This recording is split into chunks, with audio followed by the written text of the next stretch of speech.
This is Neutral Ice. Golden goal! Sidney Crosby! The golden goal! Backhand towards the goal. Loose puck. Everybody scores! Tie game! Can you believe it? Oshie and Bobrovsky duel again. Score! Team USA wins! Buffalo's best hockey show every Monday night. Scores! Golden goal! Sweden wins the World Junior Hockey Championship. Scores! Gio Sakic scores! Over the line, Carlson. He scores! The U.S. wins the gold medal! Kapanen, se voisi olla se ratkaisija nimi tänään. Kapanen leikkaa itse. Kapanen! Suomi on maailmanmestari! Kasperihan se on! On Buffalo's original alternative, 91.3 FM, WBNY.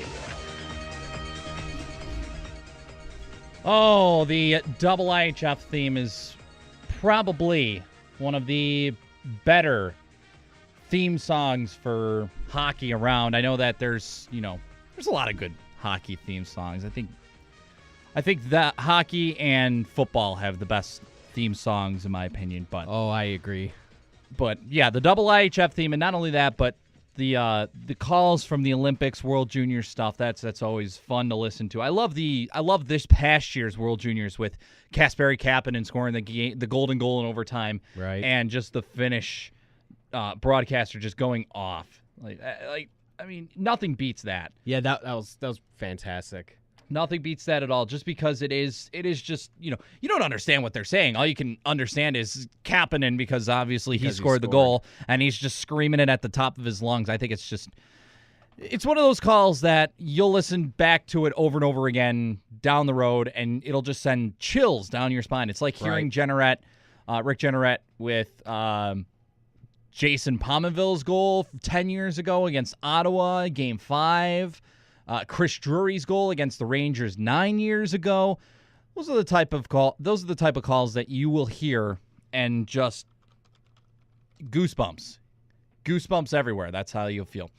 Welcome into Neutral Ice here on 91.3 FM WBNY. Brayton Wilson here with you in studio. Frank Arcury running things on the board.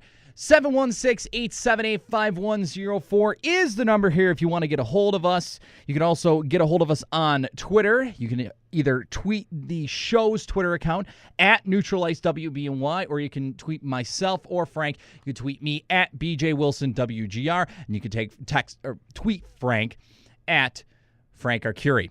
Don't text me. I won't give out my number live on the air. So neither will I. Yeah, don't text us. So, okay, well, lots happening over the weekend especially, but tonight the big news is playoffs.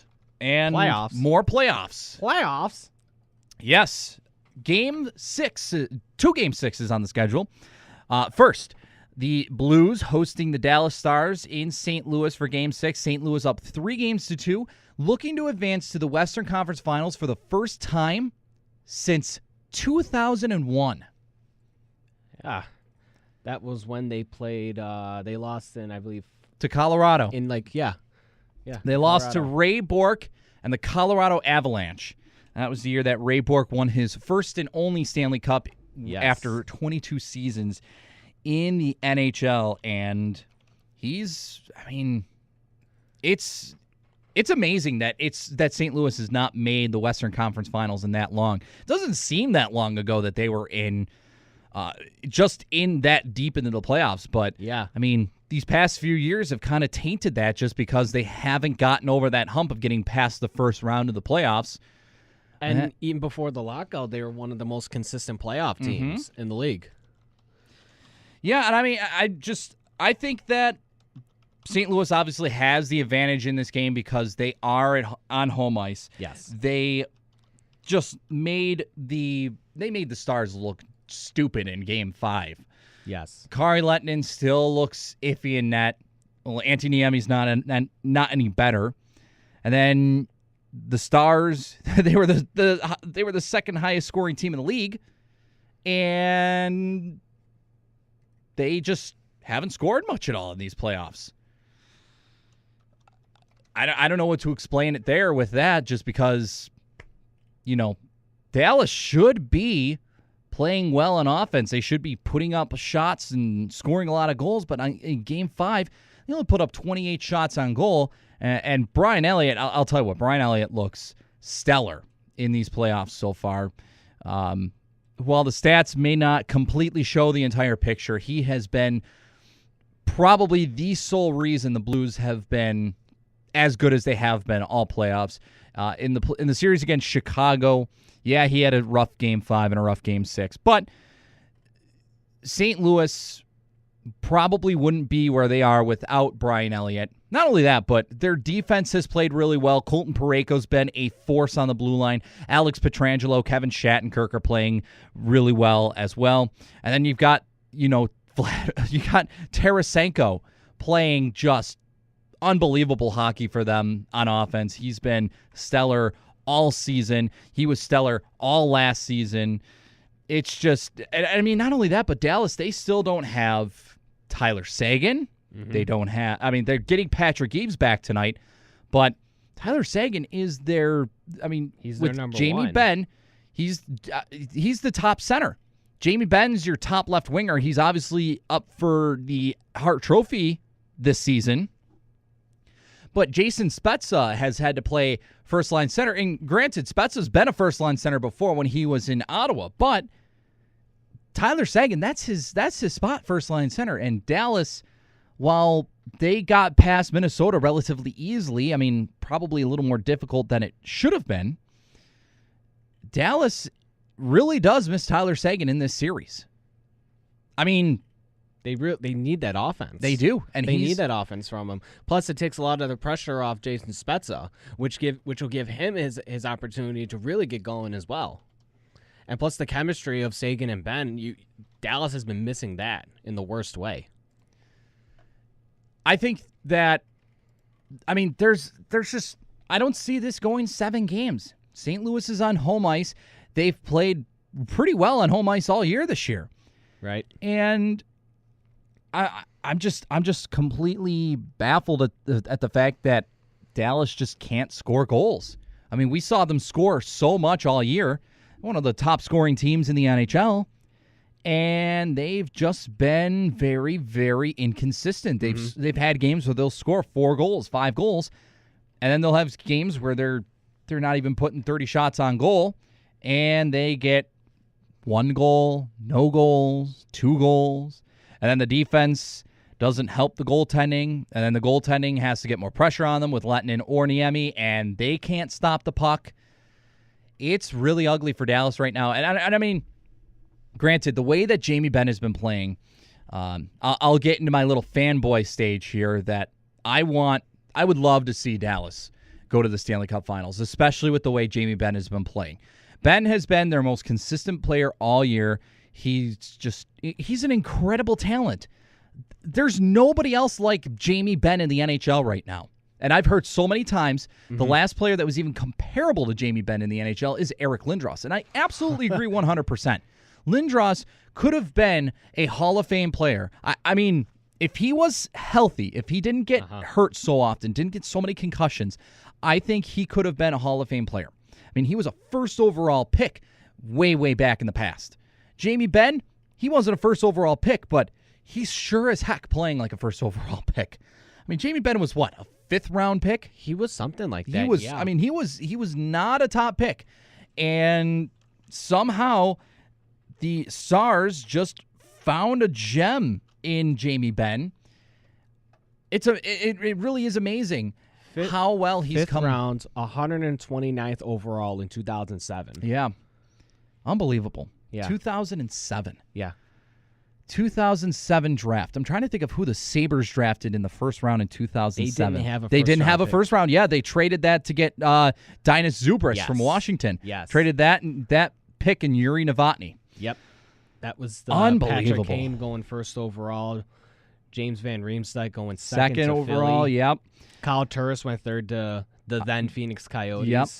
Oh man, Jakub Voracek went 7th. You know who? Columbus. Wait, let me guess at who's first. What the first pick Buffalo had was that year. The first pick for them Was it TJ Brennan? Yes. Second. It was the first pick in the second round. First pick in the second round, they picked TJ Brennan. Yes. And that's turned out to be whatever. I mean, TJ Brennan is a great offensive defenseman, but he can't play defense for crap. He's a nice guy. There was that, and then PK Subban went 43rd. He went 43rd in the draft. Oh, yeah. my God. Yeah. Those are the kind of things I don't want to hear, especially with the way that this organization has been going for the past since that draft, because shortly after that draft, Briere and Drury left. Yep. And we signed Vanek to that stupid deal because we had to. Yep. Oh, that's not what I wanted to hear. I sometimes forget that PK Subban didn't go in the first round. He's such a good talent. He's like Jamie Benn. Mm-hmm. He's such a good talent, but he's a 5th-round pick. Yeah. And Subban was the 2nd. Same year. Unbelievable. Unfreaking-believable. Other notables, especially in the first round of that year, Logan Couture went 9th. Yep. Ryan McDonough went 12th to Montreal. And then Montreal traded him in the Scott Gomez deal. Yes. And that Rangers. was one of the worst I mean, it's sort of similar to a Martin Erat, Philip Forsberg trade. Yeah. And that just, oh my God. A guy with a lot of hope, and they traded for what that is hilarious. Lars Eller went to St. Louis at 13th overall. He only went to Montreal because of the Jarl Halak trade. Yeah, Jarl Halak Kevin trade. Shatterkirk went 14th to Colorado. I'm pulling up the 2007 NHL draft right now. Max Pacioretty went 22nd. Wow. I'm looking at some of these names here that, of course, are NHL players that are playing right now, and then some of the players that aren't playing. Yeah.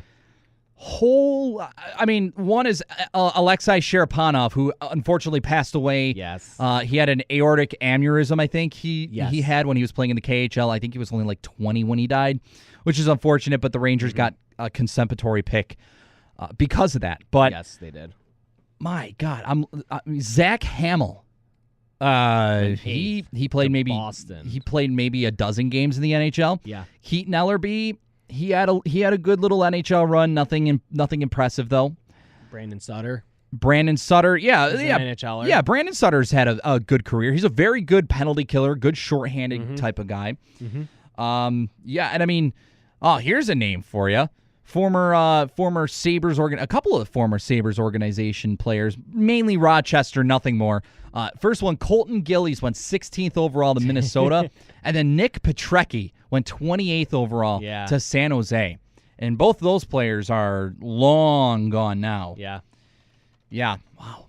Because, I've been working on some redrafts, like doing redrafts from 2003 all the way up to, I think, 2014. And I've gotten to 2012 right now.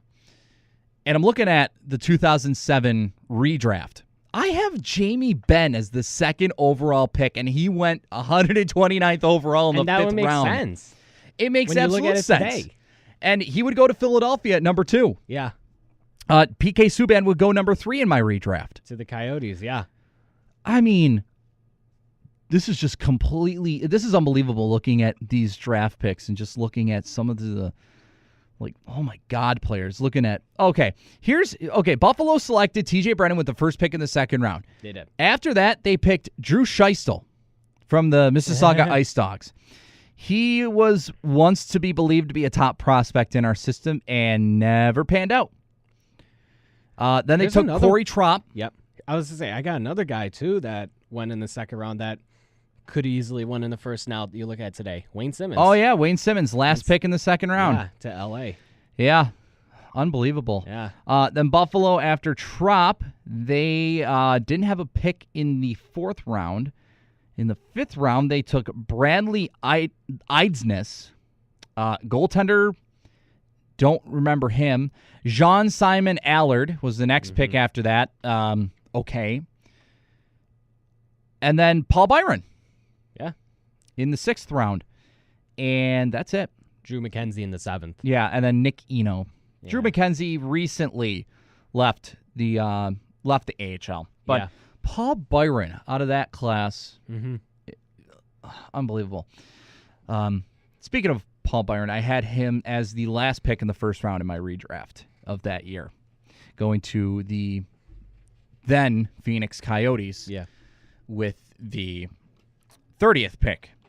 So 716-878-5104 is our number here if you want to get in and relive some good memories of the 2007 NHL draft if you wish, or if you have any thoughts on the playoffs that are going to be happening tonight. 878-5104 is our number. Let's go back to the playoffs. I know we got way off topic there, reliving the 2007 draft. It's always fun doing that. Memories kind of stuff, are cool. Oh yeah, absolutely. But I don't know. Who do you got in this game? I know I'm picking St. Louis. I don't think that. I know Dallas won Game 4 on the road, but they just looked so bad in Game 5 on home ice, and I just don't have any faith that they're going to win this game. They're going back to St. Louis. Yeah. I just know. I don't see it happening. I don't see it happening at all. I have to agree. I think St. Louis is going to win. I think they got this. Elliott's playing fantastic for them. Their offense is clicking right now, and it's not just Tarasenko. Other guys have been scoring too. Alex Steen's been playing well. David Backes has been playing well. Paul Stastny's been playing well. They've been getting offensive production on the back end as well. This St. Louis team is really just clicking on all cylinders right now. And I agree. I think they're going to win tonight. I think they're going in the conference finals. And again, as we said earlier in the show, it would be the first time since 2001 that they were going to play. Yep. Here's a little trivia question for you. From that 2001 team, who was the leading scorer on that team for the Blues? Ooh. Man. I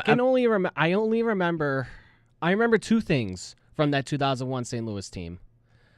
I believe their goalie was Roman Turek. Yep. And they had a former Sabre, and that was Jochen Hecht. Yep. That's right. I don't remember who else was on that team, so I don't remember who the leading scorer was. Let me give you a hint here. Another former Sabre. Okay.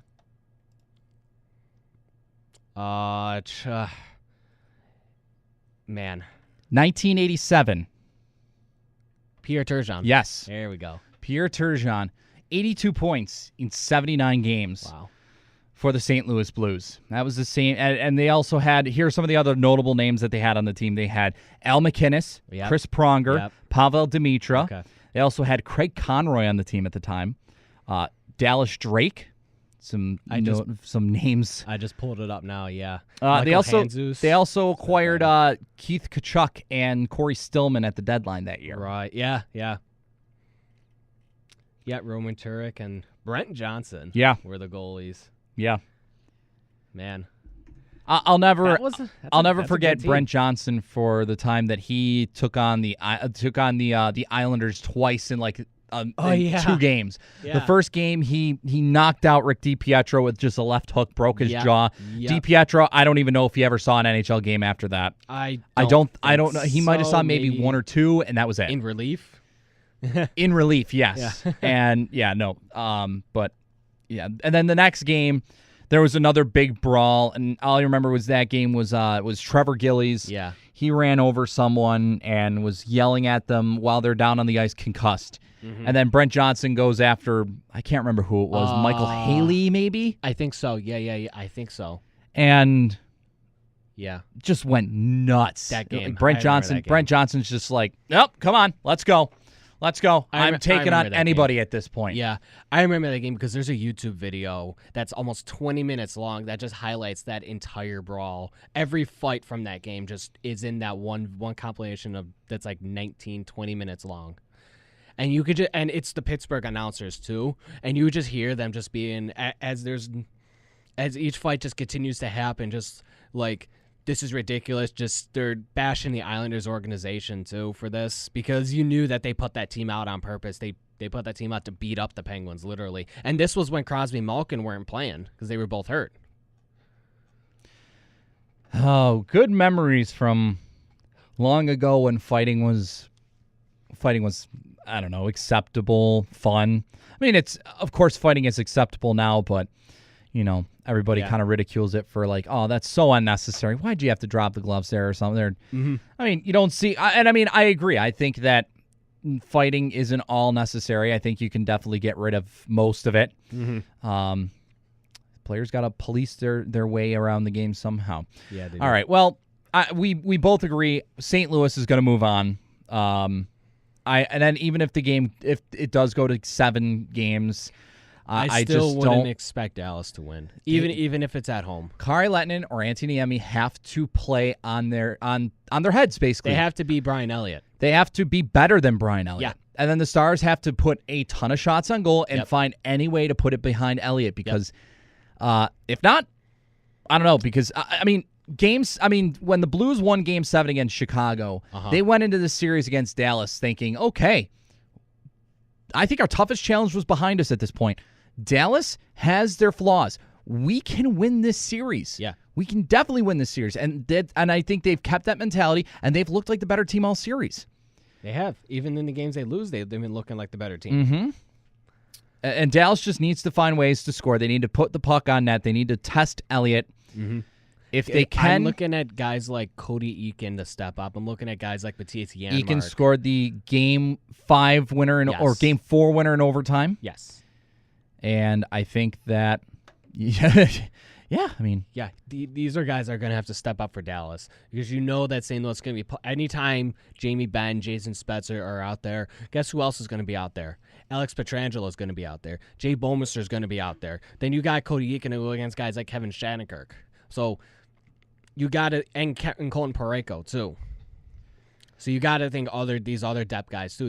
But you got to also think that with Patrick Eaves back, there's gonna be something there for Dallas to use. Patrick Eaves is a good offensive player, and so and I agree. I think Eaves has been healthy for the most of this season. I know he's been hurt this playoffs, but he was healthy most of the season and proved that he's still got some offensive talent. When he was in Detroit, especially after he left, when he was in Ottawa in his early years, he looked like he could be a really good third-line offensive player. Then he went to Detroit, got hurt, couldn't stay healthy for the life of him. Then he comes to Dallas, and this year especially, he stays healthy and proves that he can be a viable offensive threat. But I think that Dallas will help to have him back. I just don't know if it's too late or not for them, but I think still Blues, they just look like the better team. If Dallas comes back and win these last 2 games, I will be kind of shocked. I'll be a little bit shocked too. Yeah, absolutely. All right. Well, anyways, whoever wins this series will have to face this winner of the Sharks and Predators series in the Western Conference Finals. And that series is in Game 6 tonight in Nashville. I don't know if we're going to see another triple overtime game like we did in Game 4 or not. I think that would be cool if we did, but I'd be fine with that. But technically that game probably should have been over in the first overtime when Pavelski scored. But that's a whole different story. We could talk about it real quick before we go on break too. What did you think about that play? I thought that if they would have called it goalie interference right off the bat, I think they could have easily just said it's inconclusive evidence. We can't change the call. But they went from saying it was a gloved in, and then they said no goal because of goalie interference. However, he did get pushed in. Yeah.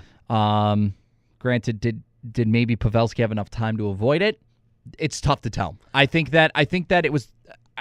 honestly it was probably called the wrong way in the first place, but But then again, it's such a fast-paced game. The officials, they saw what they saw right away. They thought that Pavelski gloved it in, and he didn't hit it in with his stick at the right time. But then they saw that it was.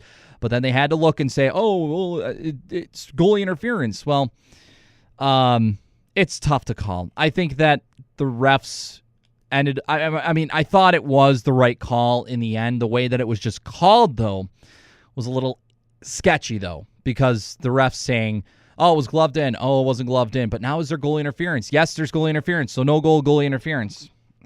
I don't know. I don't know either, but definitely, yeah, I agree. Definitely the way that they looked at it, they definitely looked at it the wrong way. I understand why they were thinking it could have been gloved in, because when the puck came up in the air after, I think it was Joe Thornton who made the pass, Pavelski gloved it, and as he gloved it, he got cross-checked in the back. Although I think it was very light. It was a very light push. And then I think it was Shea Weber who was in front that Pavelski just ran into, and he fell into Rene. And then as he fell, the puck was on the line, and he put it in with his stick. Yeah, it was just it was a weird situation, but it was just still fun that the game went to triple overtime and ended the way it did, because I thought that game was probably one of the top 10 games I've ever seen in my entire lifetime. It was a fantastic game. It just looked like the entire 3 overtimes that they played, that it was Nashville's period right off the bat. Then Nashville would start slowing down about halfway through, and then the last 5 minutes, they'd play flat-footed. They wouldn't be as fast, and then the Sharks would just come at them with a ton of pressure. Right. And that's what happened for each of the 3 overtimes. And then finally in the third overtime, Nashville's just like, screw it, we're putting this to an end. We're scoring. Finally, we're going to score, and they did. And now we're back here, Game 6. And this series, I could see going 7 games. Yeah. I think that Nashville... that building is just so... It's a ruckus there, but it's so one of the toughest awesome buildings to watch play a in. hockey game. And it's so loud. Yeah. It's great. I think that for sure this one goes 7 games. Okay. I mean, you'd almost have to think it goes 7 games. I think San Jose is going to win tonight. I think they're going to take advantage of being that really good road team, because the surprising thing is no road team has won. It's been the home team. San Jose's won 3 home games in this playoff series. I think that's a big win for them, because they were an average home team, and then they win 3 road games against LA, and now they win 3 home games against Nashville. And I think now they know that they can win wherever they go, so they're going to go win, and they're going to find a way to win tonight. I still think Nashville... I get what you're saying, though, because San Jose... they obviously have more well-rounded firepower. Yep. I mean, you've got your Pavelskis, your Thorntons, your Marlows, you got your Coutures, you've got, on defense, you've got Burns, Vlasic. I mean, and in net, Martin Jones is becoming that goalie that they've been looking for so desperately for so long. Mm-hmm. San Jose might be the most well-rounded team in the West at this point. St. Louis would probably give them a really good run for the money, but absolutely. I'm on the same boat where I think that San Jose still wins this series, but you think it's going to go 7? I think it's going to go 7. Okay. The home team's going to win every game in this series. It makes a lot of sense, though, because Nashville's such a good home team, and they got that. They're going to have the crowd energy with them. It makes total sense for them to win Game 6. Absolutely. But at the same time, too, Nashville's only been in this situation once in their history, and they lost a 6-game series to Vancouver in 2011. So there's that inexperience there that comes with it. This is an experienced Nashville team, but they've never been in this situation before, only one time. San Jose's been in this situation a lot, especially over the past 10 years, where they're consistently going to the semifinals and having a couple of conference finals appearances. They know what it takes to win. I think that's going to be a huge difference in it. I think San Jose is going to play a simple game.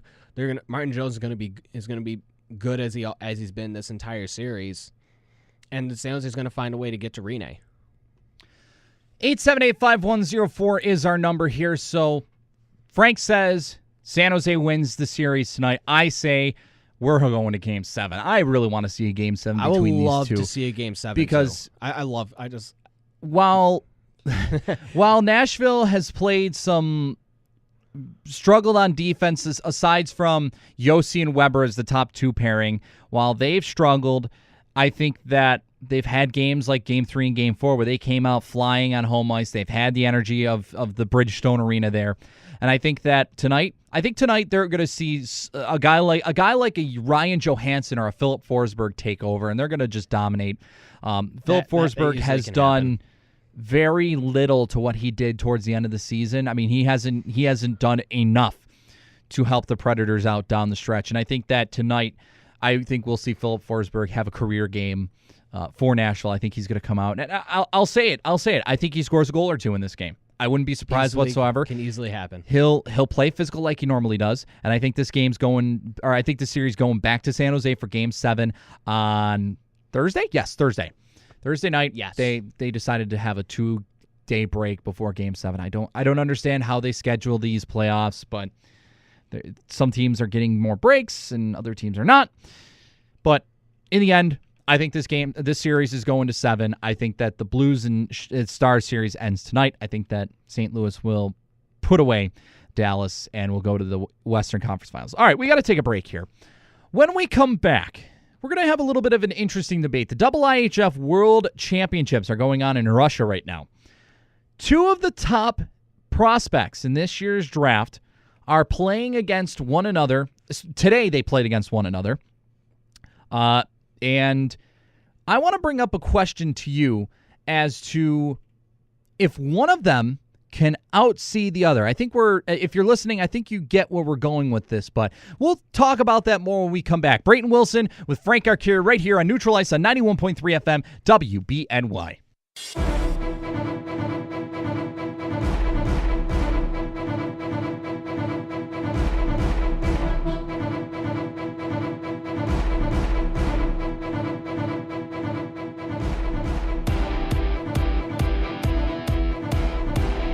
Neutral Ice here on 91.3 FM WBNY. Welcome back here as we just had a nice conversation about the upcoming playoffs as the Game 6 between the Stars and Blues in St. Louis is about to get underway any minute now as the Blues could eliminate the Stars coming up, and we will see what happens there. Frank and I both agree the series is going to be probably over tonight. Yes. And even then, we still think that St. Louis will win in the end. But we've been wrong before. We said that Chicago would beat St. Louis in Game 7. They didn't. But, I think that just St. Louis looks like the better team as of right now. But 878-5104 is our number here. And by the way, we forgot to mention that the other series, Frank thinks that San Jose is going to win tonight and end the series between them and Nashville. I think that this series is going to 7 games. And we will have a very, very fun 7-game set in the second part of the Western Conference semifinal round. And we already know one team that's going to be playing in the Eastern Conference Finals, Tampa Bay. They're back for the second straight season. Yes. Kind of a surprise to me, but I think they've had it relatively easy. The series against Detroit was just a tire fire. It was terrible. It was absolutely god-awful terrible.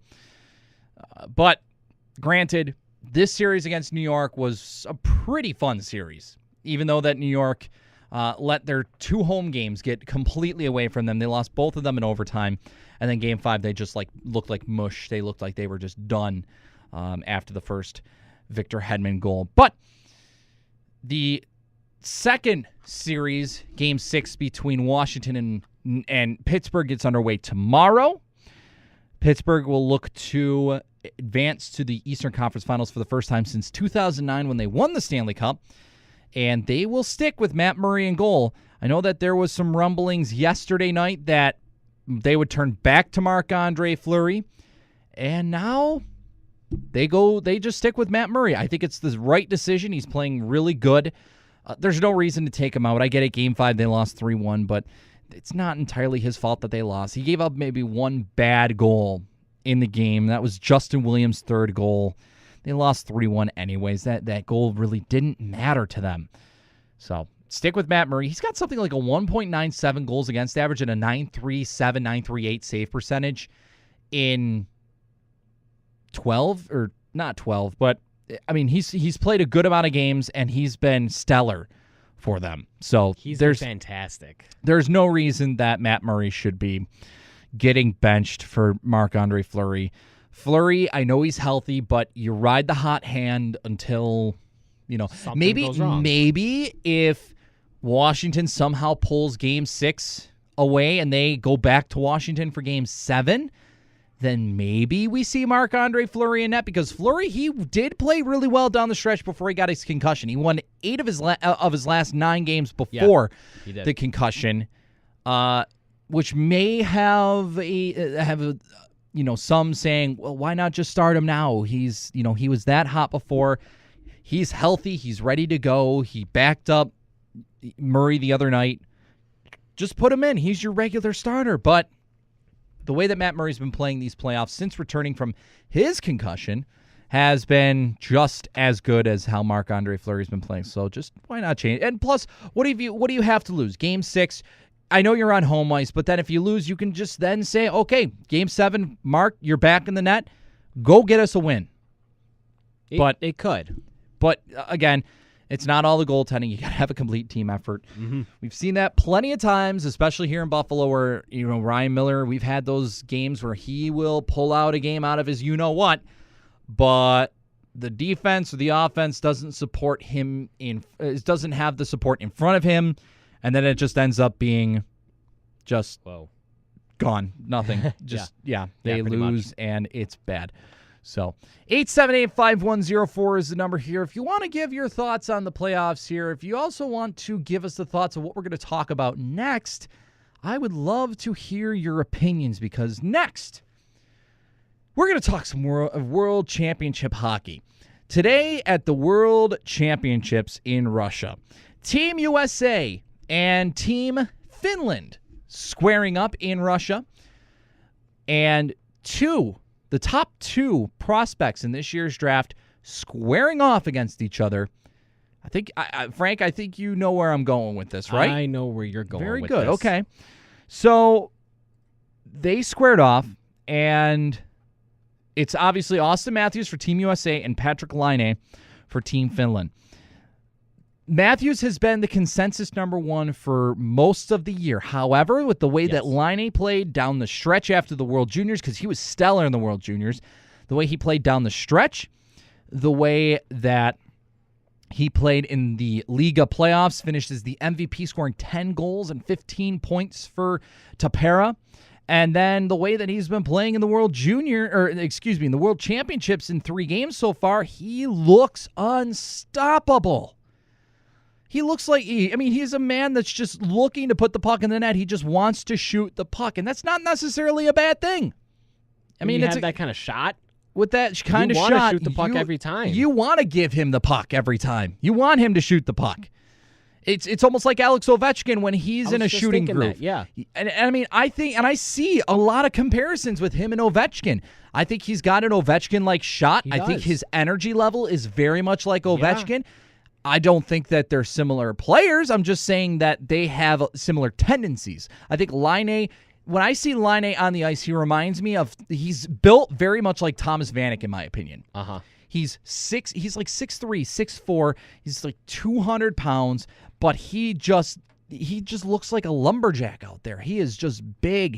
He skates relatively well. And when Vanek played, he skated decently. He wasn't the greatest skater. He's no Alex Ovechkin. Like Alex Ovechkin, when he goes out there, he's flying at 200. He's one of the best skaters I've seen. Oh, yeah. And I don't think Patrik Laine is as good of a skater as Alex Ovechkin, but that's not to say that I don't think that Laine could be just as good as Ovechkin. I think that Laine's shot, Laine's scoring abilities could be Alex Ovechkin-like when he hits his full potential in the NHL.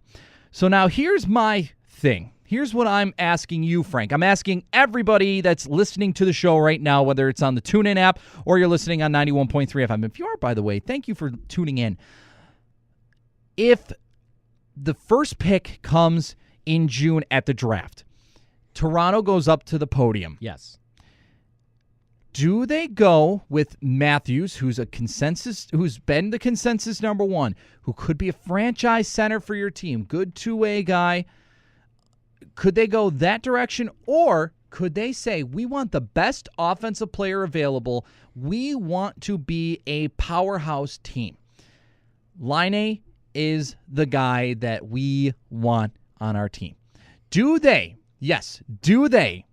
draft Patrik Laine at number 1 over Austin Matthews? I don't think they're gonna.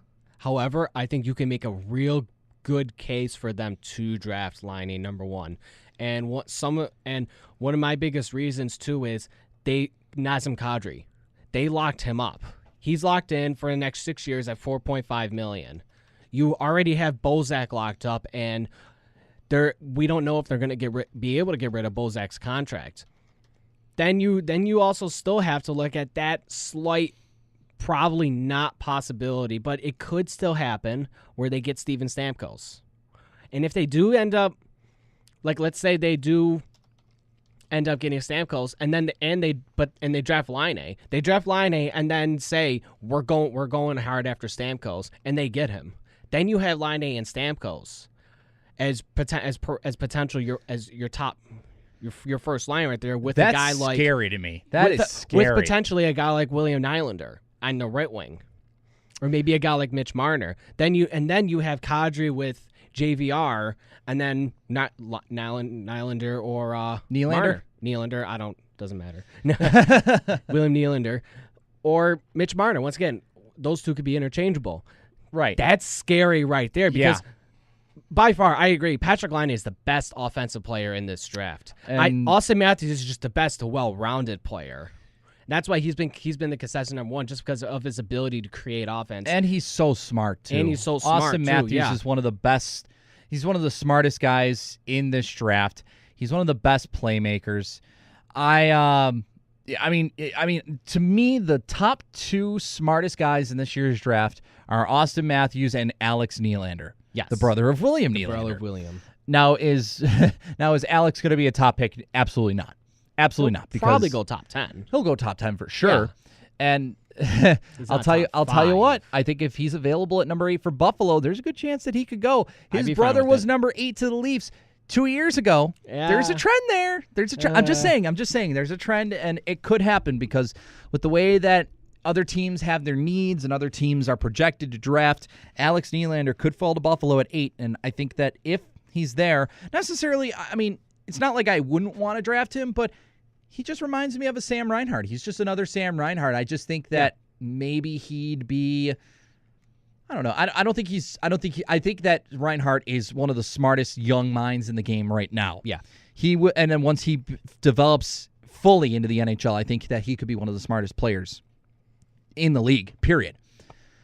But to go back to Laine Matthews, yes, Patrick Laine is definitely the best offensive player. He's got the best shots. His one-timer and just his slap shot is just unbelievably accurate. It comes off the stick so hard too. When I was watching Finland US today, I was seeing Finland on the power play, and they're just working. They're doing everything they can to get the puck to Laine so he could take that shot. And I see him get a shot that Mike Condon for Team USA ended up making the save, but he had trouble with it just because it came at him so quickly. Condon's going from his left to his right, and just as he gets to his right, the puck's already hitting him in the arm. And it hits him on the left. It hits him on his left arm and sails, I think, out of play. But that's just it right there. Imagine if Laine can works on that shot even more and starts to get better accuracy on that. Because he likes to shoot high. Imagine if he starts shooting low with that shot, like how Ovechkin does it. And Laine has such solid footwork too. Yeah, he is such a good skater. I mean, I can't remember who. I think it was Sportsnet that did this during the NHL regular season when Stamkos was playing. They did a really, really cool feature during the intermission report on a slow-mo of the way that he shoots the puck and the way that he positions himself in that nice little sweet spot that he has right at the face-off circle there with those one-timer shots, and how his footwork and how he maneuvers his footwork along with his follow-through on his shot to get the most power and to get the best shot that he can. And I think that if Patrick Laine can hone in on that and improve that, I think his one-timer can be just as good as a Steven Stamkos one-timer. And just imagine those two on the same team in Toronto. If Stamkos decides to go to Toronto. And Granted, Toronto drafts Laine. I know that yes, exactly. I know that Steven Stamkos has been numerous. I mean, a lot of times there's been people that have said he doesn't have interest in going to Toronto. Granted, yes, they just won the draft lottery, and that could change things. But since then, we've been over a week with the draft lottery, and all we've been hearing is just people writing about stuff saying, oh, the top pick changes stuff now for Steven Stamkos coming. I still haven't heard anything from a guy like Darren Dreger, Bob McKenzie, Pierre LeBrun, anybody close to Steven Stamkos, his agent, anybody from the Lightning. Himself, exactly. Steve But Yzerman, I mean, of course, they're not going to say anything right now just because they are in the middle of a playoff run. And who knows? Steven Stamkos could still return. Granted, I don't think it's going to happen. He still could return for the playoffs. He was practicing. Oh, we got a goal, and it's Dallas. Yeah. Dallas scoring the first goal of this game. And you are early because the feed on this computer here in the studio is quite slow. But judging by Twitter, Matthias Janmark with the someone first who goal. said it needed to step up. Oh, what a shot. Just shot. finally caught up. Yeah. And that was a bullet to the top corner. Far side on the glove side of Brian Elliott. 1-0 Dallas, 15:07 left to go in the first period. Really, really nice shot there. But going back to the discussion with Laine and Matthews, you would think that the smart thing for Toronto to do is get your top center, get your top future center. Everyone expects that, and I still feel like that's what they're going to do because it's hard to pass up on a guy like Austin Matthews, but at the same time, it's hard to pass up on a guy like Patrick Laine. And I'm looking at their roster right now. Even with Matthews in it, he's your second-line center behind Kadri. And we talked about this last week with the projected lineups for each Winnipeg and Toronto. But with Toronto specifically, your left wingers are James Van Riemsdyk, Nikita Soshnikov, either Brandon Lipsick or Josh Levo, which is just, I don't know. Hey, Brayton. Another one? Yeah. You've got to be kidding. Vernon Fiddler. Oh, okay. The redirection in front. Oh my God! Wow, that's a span of what? 30 seconds. Not even that. Yeah, not even that. Like maybe 24 seconds, if my math is correct. I'm terrible at math, so wow, that was quick.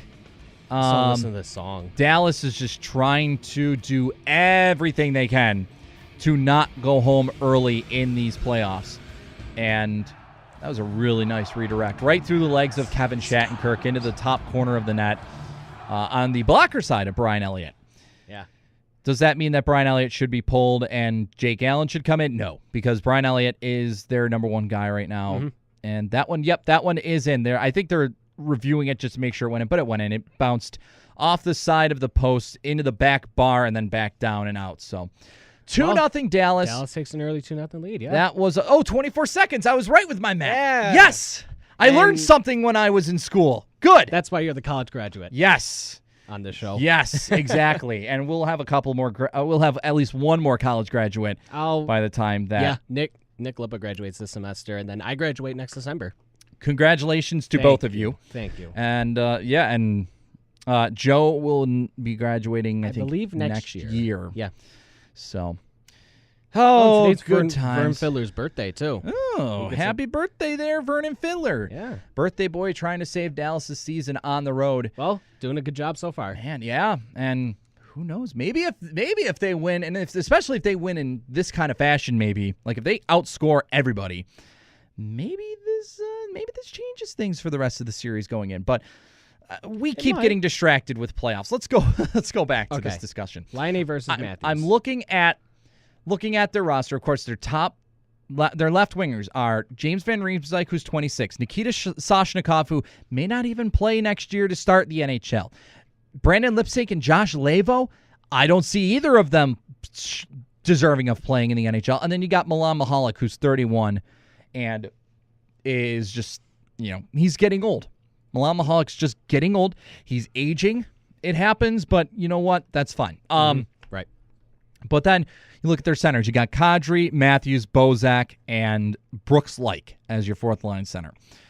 Now, I truly think that Mitch Marner is going to be here all of next season. I don't think he's going back to juniors. Right. Maybe they'll let him go play in the World Junior Championships and then bring him back. I don't know. I don't think so. But William Nylander will most likely be here all year next year. And after that, I mean, of course, whoever you're drafting with your first pick, whether it's Laine or Matthews, but with the top, I mean, especially if you're going to get Steven Stamkos. And unfortunately for Toronto, free agency doesn't start before the draft because they won't know if they're going to get Stamkos because Stamkos will likely take his time to decide where he's going to go. I would expect whether he's going to stay, whether he's going to leave. We have no clue where Stamkos is going to go because we haven't heard anything for probably a good month. And that's good, too, because, remember, he's been nursing that blood clot. Yes, and it's unfortunate that he had the blood clot, but, I mean, we pray that he has a full recovery, and we pray that everything goes well for Steven Stamkos because he's a NHL guy, and he's one of the stars of the NHL. We want him to stay healthy. We want him to be healthy, because who knows, maybe he's going to be dressing in blue and gold next fall for the Sabres. Possibly. In the opening game of the season, which I hope is a Sabres-Leafs matchup. That would be great. That would be amazing. That would be fantastic. But, I mean, I'm going to say it right here. If the Leafs manage to land a guy like Steven Stamkos in free agency, if they think they have a legitimate chance at landing him because they will have the cap space, they will most likely throw the money at him, trying to persuade him that way. If they are certain that they could land Steven Stamkos, I would say take the risk and draft Patrik Laine number 1 overall, because he's a goal scorer. And just imagine him and Stamkos on a line. I mean, yes, Steven Stamkos is an offensive goal scorer, and you'd want to have that. I mean, where am I going with this? My apologies. Those you're perennial playmakers. Yeah, you're going to have those with the two goal scorers. Sniper. Yeah. Just imagine both those guys on the ice at the same time. I mean, we always mock up stuff of like, oh, what happens if Jack Eichel were to play on a line with Steven Stamkos and Sam Reinhart? That would be awesome. But just imagine Patrik Laine and Steven Stamkos playing with, I don't know, Willie Nylander, Leo Komarov, Mitch Marner maybe Marner. I mean, Marner, he's played center. He plays wing. He plays everywhere. And he has been fantastic, too, in the OHL playoffs for London. And I want to take a look at their prospect list too. I mean, we've done this probably for the past 2 or 3 shows, but still, you always have to look at their prospect depth. Yeah. I mean, you've even got Kasperi Kapanen, who's on the right wing, who you acquired from Pittsburgh in the trade with Phil Kessel. You got Jeremy Bracco, who's had a very good season in the OHL with the Kitchener Rangers. You've got Connor Brown, who spent some time in the AHL this year. Zach Hyman, I know that they praise Zach Hyman because he had a few good games during the end of the season. He's 23 years old. I have no idea where all this hype is coming from with Zach Hyman until I start seeing some more, offensive flash from him or something like that with Hyman. I know in the one game against Buffalo, he out-dominated the Sabres, but the Sabres were terrible last year. Mind you, they weren't dead last. They were still terrible when they played Toronto with Zach Hyman in the lineup. Buffalo was still a very bad team. And then I'm looking down their list. Their left wing depth is not great. It's not great. Andreas Johnson is probably their best left winger. I know they got Brandon Lipsick here, but I don't see the value in him. They got Dmytro Timashov, who's Josh Levo, Nolan Vesey, the younger brother of Jimmy Vesey. We'll get to that in a little bit. We're going to talk about that a little bit next segment. But and then their center depth, Frederic Gauthier is kind of he's a shaky prospect because he was a first-round pick, but he's not great offensively. He's more of a fourth-line centerman that he took in the first round. There's just no telling why Toronto did that, but that's because they had terrible management before Brendan Shanahan came in. But there's room for Patrik Laine to come here and excel right away and be your top left winger on this team, because your left wing depth is really not that great besides James Van Riemsdyk. What else do Patrik Laine will most likely play first or second line left wing, depending on who he gets paired with or whatever. If they sign Steven Stamkos. If they sign Steven Stamkos, then holy mackerel, then they're going to have a top line of Patrik Laine, Steven Stamkos, and most likely at this point, Leo Komarov. And that would be a very good top line in Toronto. And then your second line would be Kadri, who, he's had some inconsistencies, but he's still a gifted offensive guy. He went 8th overall in a draft. Give him the right players, and he will do wonders. Mm-hmm. And that could have be James Van Riemsdyk and probably Willie Nylander. Yeah, Willie Nylander would be my guess. There's your top 2 lines. And just like last year, Buffalo had top 2 lines. They had a top 2 line set, but they couldn't. It took them a while to figure out that bottom 3-4. And it might take a little bit of time for Toronto to figure out their bottom 3-4. Their bottom 3-4 isn't necessarily looking great right now. You got Peter Holland, you got Brooks Lake, Milan Mahalik, Josh Levo, Connor Brown, Mitch Marner. Maybe even Mitch Marner makes the top line. He Tyler was Bozak fantastic in the OHL this year. He's been phenomenal in these playoffs for London. there's a good chance that he's probably going to play. If I'm Toronto, obviously you don't want to rush it, but if you think that he can play and play top 2-line minutes, you got to give him a shot. If you're not going to give him top line minutes, then you might as well just let him go back to the juniors. But it's not going to help him to go back to juniors. Mitch Marner's just going to go back to juniors, and he's just going to go break every record. And what good is that going to do? It's not like Connor McDavid, where Connor McDavid could have done that in his draft year if he didn't break his hand in the fight in November last year. But still, the fact is just like Mitch Marner, he's got nothing left to prove in the OHL. It's either NHL or another year of just, whatever. Let him go rack up points. Let him go skate with kids that are just not up to par with him.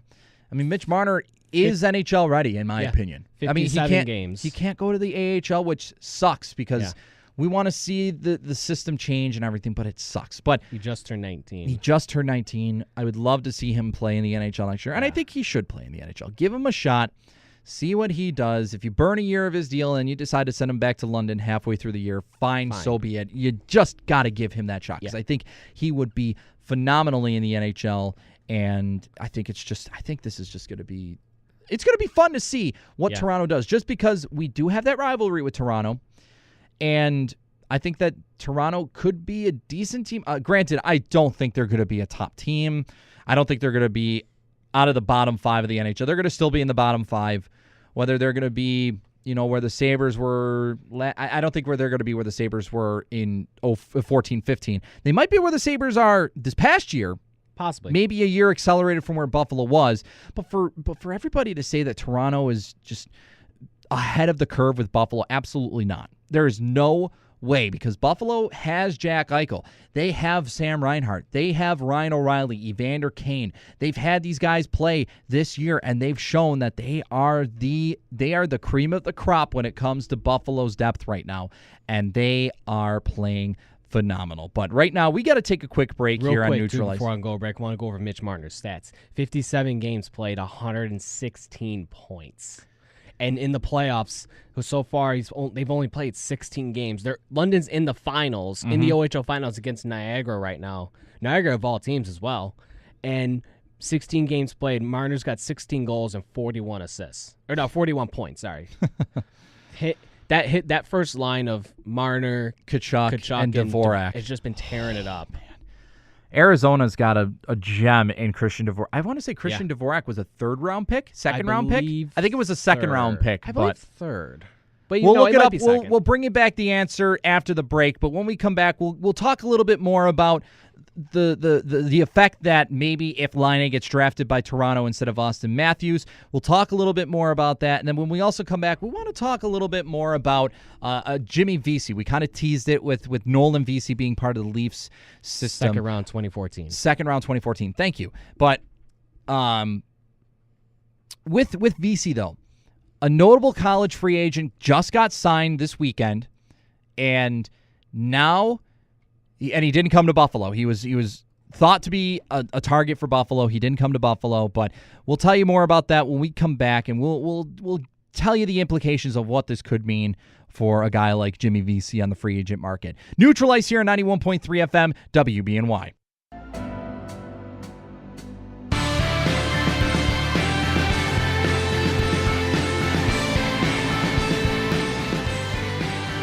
Neutralize here on 91.3 FM WBNY. Brayton Wilson, Frank Arcury back with you here in the WBNY studios.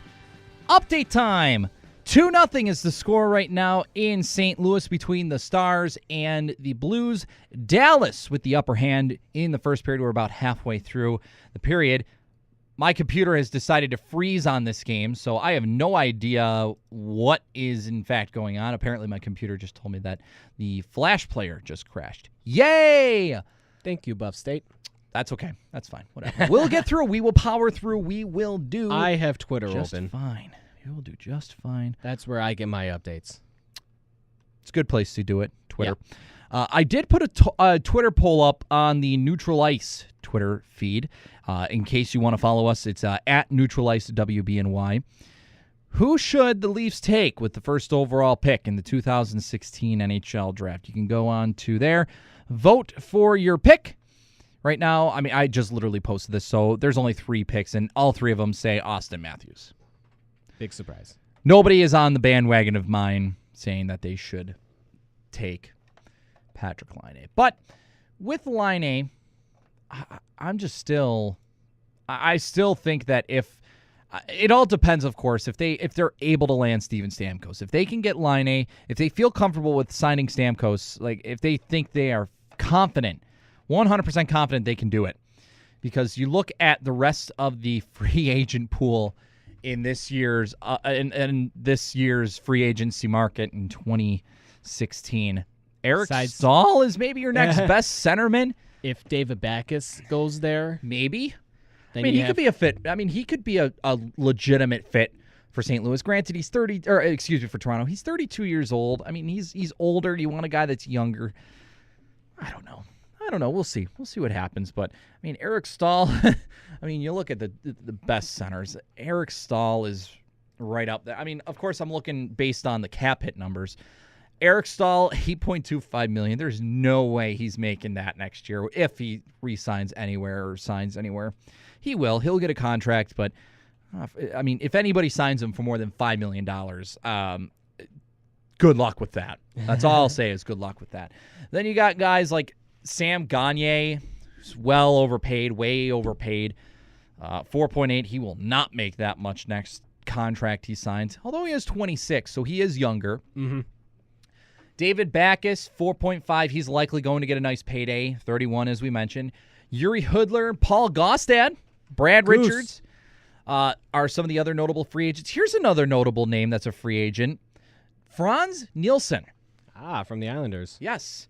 And there's been a lot of chatter that the Islanders may let him go to free agency. Granted, I don't know if that would be smart on their part, but because, I mean, he is a second-line center for them, third-line center for them. Either way, he's becoming more of a notable offensive player for them, so I think that it would just be smarter for them to re-sign him and let a guy like Okposo go. But the Islanders need to find somebody to score goals with John Tavares on that same line. Oh, yeah, here's another thing, too. What happens if in 2 years from now, John Tavares decides, my time is over in New York. I'm going to free agency just like Steven Stamkos did. I want to be the highest paid player in the NHL. We're going to spend the entire 2017-2018 season speculating where John Tavares is going to go if he doesn't re-sign with the Islanders. Here's the thing. He's another Toronto native. He could go to Toronto as well. Stop. I'm just waiting for the Toronto fans to start tweeting out their customized jerseys with Tavares 91 on the back of it. If they have Stamkos, they're going to just paste Tavares over Stamkos. Tavares, 25 years old, a native of Mississauga, Canada. That is part of the greater Toronto area, folks. So guess what? If Steven Stamkos isn't your answer, just wait 2 more years, and then John Tavares will be your answer in Toronto. Everything's going to get solved for you. Way to go. It's not going to happen. No. The Islanders, if they're smart, they will re-sign John Tavares before he even sees the last year of his contract. They'll sign him to an extension, and he will be there for a very long time. Sign him to an 8-year extension, and that's it. I'm honestly, earlier this year, I was seeing all the dumb, idiotic tweets and all the pictures of Leafs fans with Steven Stamkos jerseys already. Signs that say, Stammer, come to Toronto. We want you to play here. I'm sorry. Toronto, just shut up. Please just shut up about it. Yes, I get it. He's a free agent. He's gonna, and people here in Buffalo are fantasizing about him, but we're not making Sabres jerseys with his name. Yes, we made Sabres jerseys with Connor McDavid on it, and we were all excited. Different. I guess so. I guess that's different, but because it's draft. It's the draft, and it's Connor McDavid. He's a generational player. And it's not like we were just doing McDavid. We were also doing Eichel. We were. That is true, but I don't know. Toronto people, just wait until free agency comes. Then if you want to make your Stamkos jerseys and be a stupid person and get your jersey then because you think he's coming to Toronto, good luck. I still don't think it's going to happen. Which of course goes against my point with Line A being drafted and then them signing Stamkos in free agency. But let's be realistic here. We've heard Bob McKenzie say it. We've heard Darren Dreger say it. We've heard Nick Kiprio say it. Stamkos is likely not going to Toronto. It doesn't fit. It's probably, and I believe those guys when they say it, it's probably not going to happen. I've said it many times on this show. I've said it many times on Twitter. The top 3 destinations for Stamkos, if he does not re-sign with the Lightning, in my opinion, are Buffalo, Detroit, and Montreal. I don't think he's going out west. I don't think he's going to go very. I mean, if he goes out west, he's not going to go very far west. He's not going to go like Pacific Coast because there's no teams out there that are going to be able to sign him. Vancouver surely can't. Arizona probably could, but they won't. They're not gonna. I don't think Stamkos wants to go out west. I don't think so either. He wants to go north. He wants to be closer to his family. He wants to be closer to Canada. Mm-hmm. Montreal is Canada. Detroit is a border city with Canada. And guess what? Buffalo's a border city with Canada. Toronto, yes, that's Canada, and that's his hometown. But I believe when McKenzie, Dreger, Kiprios, LeBrun, any of those major guys say that Stamkos to Toronto doesn't seem like a fit, I believe it. I will believe it when they say that, oh, Toronto's talking to Stamkos' agent already. Things are happening there. Then I'll believe that too. But as of right now, Stamkos to Toronto still doesn't make sense. I mean, let me take that back. It makes sense, but I just can't see it happening. Until one of them says something. Exactly.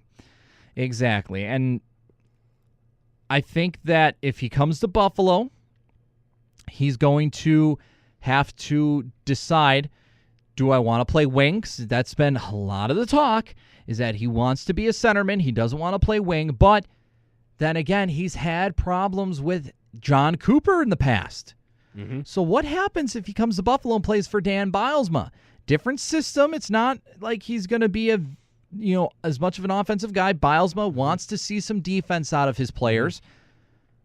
Just imagine if he comes to Buffalo. Maybe Bilesma looks at his team and says, okay, I'm going to try to play a little more offense here. Let's go with Stamkos. Let's try him at center. Let's put Eichel on the off wing or vice versa, however you want to work that, and go with that. Maybe Stamkos would be okay with playing the wing here. But again, we don't know these things until it's coming down closer to free agency period, closer to the draft. The time will come. Trust me, it's already May 9th. It'll be July 1st before we freaking know it here, people. It will be free agency time. It'll be draft time before we know it. It will. There is no rush here.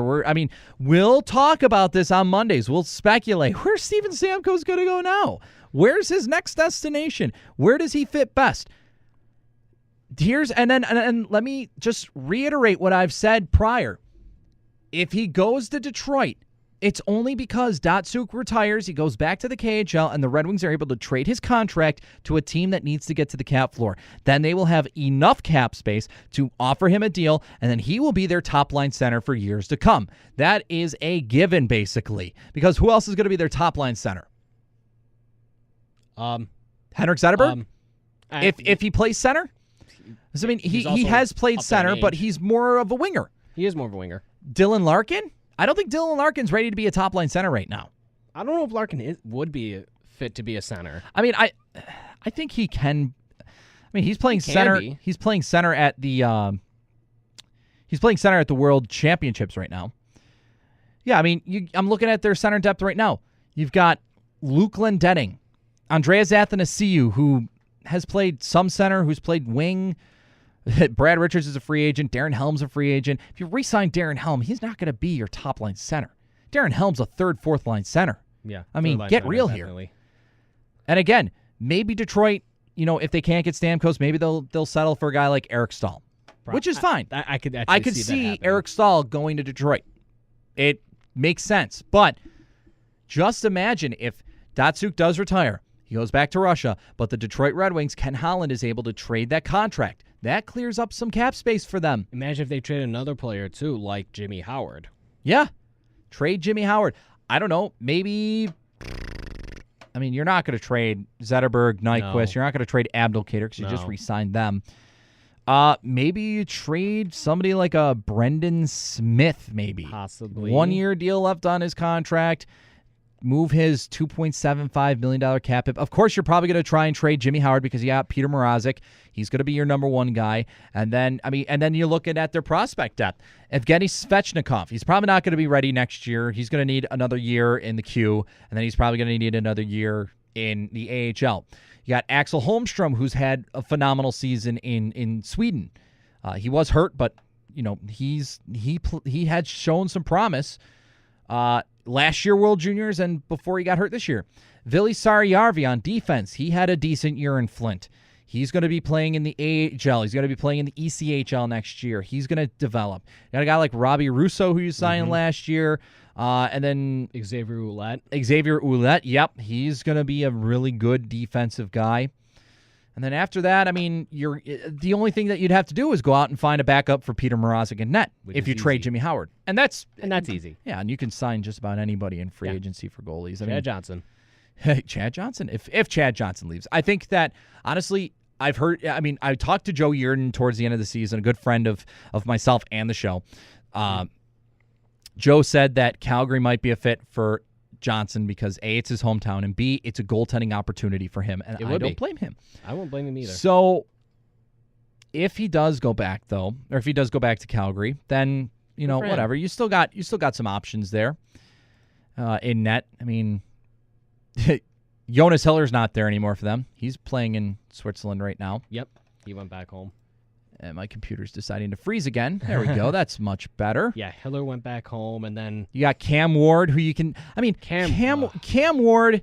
Yeah, he's got a 6.3 cap hit. He's probably going to demand but granted, he's not a starter anymore. I think he has to start realizing that he's not going to get paid starter bucks. If he goes to Detroit, I think that would be a good fit. Like, have Mrazek as your 1, Ward as your 2. It's sort of like what happened this year with Howard and Mrazek with the way that it played out, but Cam Ward is a decent number 2 guy at this point, at least. And you go down the list, Kari Ramos, a free agent. He's 29. He's getting paid. Oh, we got another Stars goal. Another Stars goal, now. this time on the power play. Oh, boy. Jason Spezza scores. Oh, Jake Allen is now in net for St. Louis. Oh, boy. Oh, no. St. Louis is going down this road again. Doing it again. Oh, no. I love this song. Unreal. So, anyways, going back to the goaltending point with Dallas, but there's Detroit, going to be some opportunities for Dallas to make some cap space and be able to sign Steven Stamkos. And then there's Montreal, the third team that I have. It's going to be much more difficult for Montreal to bring in a guy like Steven Stamkos. However, because they have Carey Price's contract, they have PK Subban's, which is $9 million. But there's no guarantees that PK Subban. Mark Bergevin's been talking up a storm with trading PK Subban. Just imagine if they do. Let's say they trade PK Subban to Edmonton for the 4th overall pick, so they'd have number 4 and maybe number 9 as well. PK Subban for the 4th overall pick would probably be a straight-up trade. Maybe you can incorporate a prospect or something, but I'm sure Montreal would be like, if we're giving up PK Subban, we are not giving up our other top first-round pick. That would be if I'm Mark Bergevin, I would say, oh yeah, we're giving you PK Subban, but we're not giving you our number 9 pick. We want your 4 pick, and that's that. We want your 4, and then we want to stay at 9 because we need to, A, draft a defenseman to replace PK Subban, and B, we want to keep that other pick because we want to keep developing our prospects because their prospect depth in Montreal is not great. But, again, that's another team that seems like they're just getting older. I'm looking at their roster, and, they've got some guys that, their defense is old. Like, it seems older than, but it's because Andrei Markov. Markov's 37. He's got one more year left on his deal. Markov, I'm just surprised he's still in Montreal at this point. Alexei Yemelin, he's just 30 and he's just not doing anything. And I mean, you've also got Jeff Petrie, who you just re-signed to a deal, and he was terrible this year. Tom Gilbert's 33. He's going to be an unrestricted free agent. He's gone. Carey Price, of course, he's your goalie. And then you've got Mike Condon, who was okay, then faltered. You signed a guy like Charlie Lindgren, and I think that, he was St. Cloud's goalie this year, and that's not a bad idea. But then you also got, you got a guy like Arturi Lehkonen, who you drafted and who's a prospect. Him, yeah. He was good this year in Finland in the Liga. He was good, and there's a chance he could just make the Montreal roster right out next year. He could. But I definitely think that if Montreal trades PK Subban, which would create a lot of cap space, because that's a $9 million cap hit off of your books. If you trade him, that's a huge swing for a guy like Stamkos to be like, okay, I know that, Alex Galchenyuk wants to be a top-line center, but just imagine if Galchenyuk, just imagine if they do trade for Stamkos and then Galchenyuk happens to, just go to second-line center. I think Galchenyuk would be just fine with that because it is Stamkos. It's a top-line player, elite player in the league, probably top 10, top 15 player in the league. Mm-hmm. You don't argue with players like that. You bring them in. You want your team to be better. If you really want your team to be better, you got to bring these guys in. You got to be willing to do whatever it is, whether you move back to the wing, whether you move to second line center. But again, it's a stretch for Montreal. Montreal, if they trade PK Subban, that is the only way, in my opinion, that they will be able to swing a deal with Steven Stamkos in free agency. But I think we've had enough of that talk. We're running out of time. I did want to make one more point, and then we'll end the show on this point. But by the way, thank you for those who tune in every Monday night. We greatly appreciate it. You can always call in with your thoughts, 878-5104. This week we talked about Patrick Laine. What's the thoughts of him going first overall over Austin Matthews, if that's even possible. But I want to talk a little bit very, very shortly on Jimmy Vesey because there's not much we can really say. We mentioned Vesey because his brother is in the Leafs organization. His dad is also a scout in the Leafs organization. He's going to be an unrestricted free agent when it comes August 15th because his rights are owned by the Predators until that time. If Vesey hits the free agent market and is exploring, because where I'm going with this is because Drake Caggiula, who was a college free agent that was heavily sought out by the Sabres, he attended Sabres development camp in 2014. He decided to forego the Sabres and go to a Canadian team. He went to and signed with the Edmonton Oilers. 2-year deal, $925,000 cap hit with a bunch of bonuses for performance and yada, yada, yada, so on and so forth. But Caggiula becomes one of the top prospects for the Edmonton Oilers. He could play in the system. He could play in the NHL right away next year. Granted, I don't think that would be a smart move by Edmonton, but it is the Edmonton Oilers, and we know how that could be for them. But with Jimmy Vesey, now the Sabres don't have Caggiula as an option. So now they either A, have to just compensate for that and go free agency, whether it's Stamkos, whether it's another forward. Maybe they get lucky and draft a guy and he turns out to be an NHL-ready prospect right away, which you don't want to rush things because we have to learn with Grigorenko, with the whole situation with Mikhail Grigorenko, that you can't rush things with these prospects. But Jimmy Vesey, right. If he comes to Buffalo, you would have to think it's because he wants to have the chance to play on a line with Jack Eichel and Sam Reinhart right away, right? Right. Wouldn't you assume that? Yeah. And that left wing spot is going to be open unless, of course, the Sabres sign a guy like Stamkos, and then they say he's either going to play center or he's going to play that left wing with Eichel or what have you.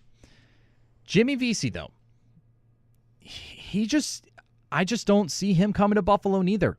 I know that we've talked about it especially with Caggiula getting signed, and that the Sabres will be pressing hard for Vesey, which I do believe they will. I think they'll call. They'll express their interest to Vesey. Yeah, and maybe Vesey will listen.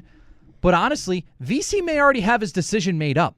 But we don't know because he's not obligated to say anything. The team's not obligated to say anything. His his advisor's not obligated to say anything until it becomes an unrestricted free agent. He could already have in his mind, I'm staying here to play with Boston. I'm staying home. I want to play with the Boston Bruins. I want to sign with them. I want to play with them. Or he could say, I want to go play for the organization that my dad's a part of. I want to go play for an organization where my brother is a prospect there. And maybe when my brother graduates college or decides to leave college early, he'll sign with the Leafs and we'll be able to play with each other.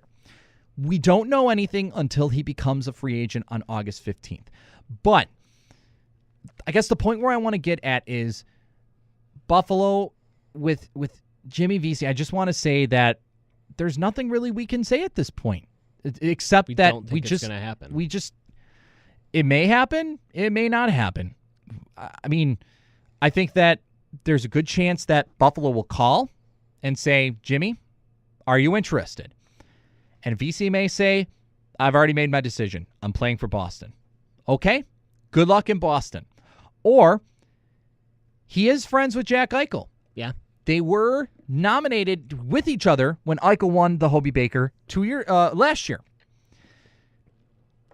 Could that be enough for Jimmy Vesey to think, I want to play with Jack.